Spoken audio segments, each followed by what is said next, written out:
I need to write this down because I feel like I'm losing my mind, and putting it somewhere outside of my head might help. Dane and I have been together for 4 years. We're the kind of couple that finishes each other's sentences, that has a whole private language of inside jokes and shorthand. I know him better than I know anyone. I say that because I need you to understand that when I tell you something is wrong with him, I'm not being paranoid. I know this man. We got back from a section hike on the Appalachian Trail 11 days ago.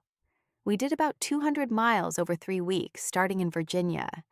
It was Dane's idea. He'd always wanted to do a long stretch, and I had never done anything longer than a weekend trip. I was nervous. He was so excited he could barely sleep the week before we left. The first 2 weeks were incredible. Hard, but incredible. We fell into a rhythm. We'd hike until late afternoon, set up camp, cook whatever dehydrated thing we'd packed, and lie on top of our sleeping bags talking until one of us fell asleep mid-sentence. I felt closer to him out there than I ever had. No phones, no obligations, just the two of us and the mountain. It was the third week when things started to feel off. I don't know how to explain it, except to say that the woods changed. Not visibly. Everything looked the same trail, the same trees.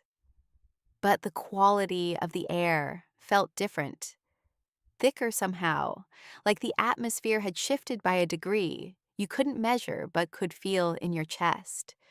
Dane felt it too. He got quieter.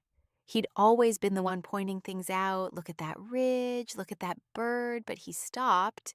He just hiked, eyes forward, jaw set. On the fourth night of that week, I woke up in the middle of the night and he wasn't in the tent. I found him standing about 20 feet away at the tree line, just standing there, looking into the dark. I called his name and he turned around so fast it startled me. He looked, I don't know, not scared exactly, more like he'd been caught doing something. He said he needed to use the bathroom. We went back to the tent. He didn't sleep after that. I could feel him lying awake next to me all night. We finished the hike 2 days later and drove home. I thought once we were back in our apartment with our things and our routines, he'd return to himself. He hasn't. He flinches when I touch him. Not every time, but enough that I've started hesitating before I reach for him. Last week I came up behind him while he was doing dishes and put my hand on his shoulder, and he made a sound, not a word, just a sound, and stepped away from me. He apologized immediately, said he was jumpy lately, blamed it on bad sleep. He's not sleeping. I hear him up at all hours. But when I get up to check on him, he always comes back to bed right away, says he's fine, and lies there, stiff as a board until I fall asleep. He started locking the bedroom door at night. We share a bedroom. We share a bed.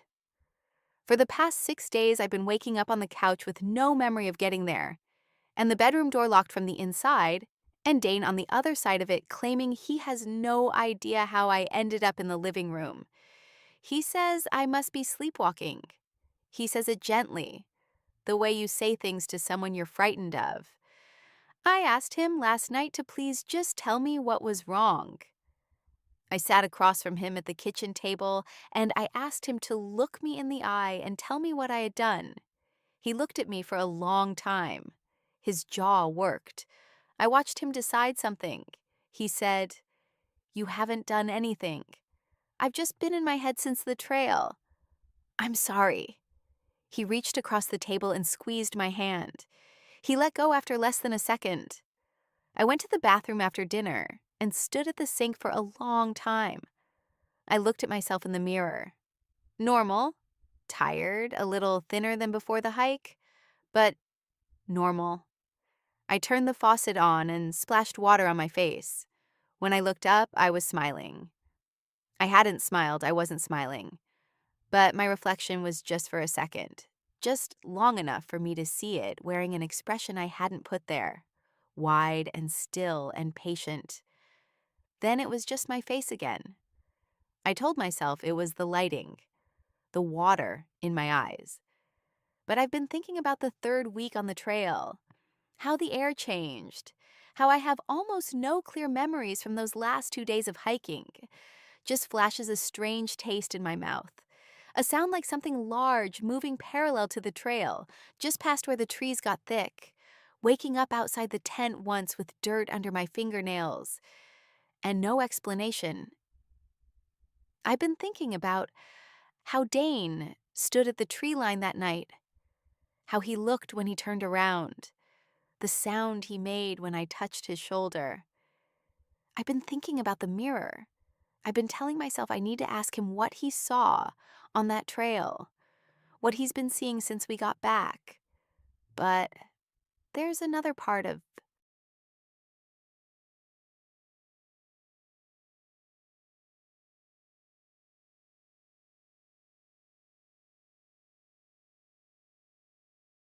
My house sits farther back in the lot than most other houses. It is a strange layout as well.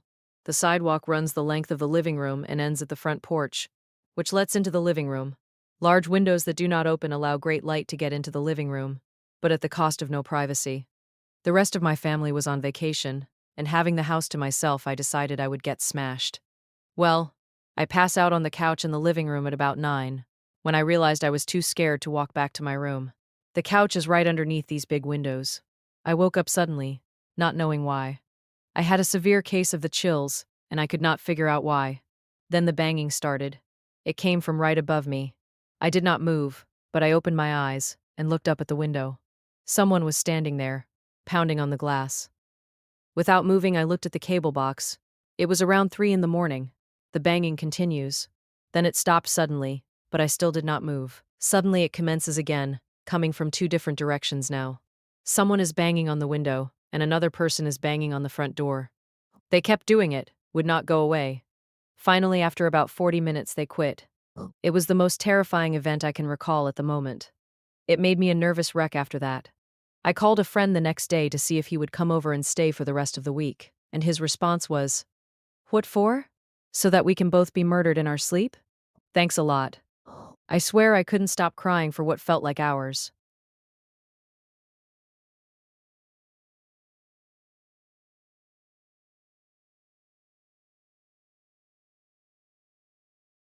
My mother told me this not too long ago, but it happened about 10 years ago now.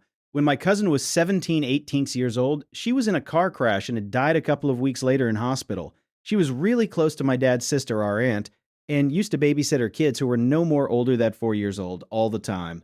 Our aunt's house was under construction just before she passed away, and it continued on after she passed away. One day, my aunt got a phone call while she was at work from one of the construction workers complaining about a teenage girl who keeps showing up at the house and walking around, and that she shows up a number of times during the weeks, and it has been happening for a couple of weeks. My aunt asks for a description of the girl to see if she knows her from around the neighborhood, and sure enough, the description perfectly matches my cousin who died a few weeks before. Long brown hair, red baseball cap, denim dungarees, and a white jacket. When my aunt got home, she showed them a picture of my cousin, and that all agreed that it was the girl they seen walking around the site. This story really freaked me out when I heard it because our family was never one to believe in anything paranormal or have anything of the paranormal sort happen to them before. I swear I couldn't stop crying for what felt like hours.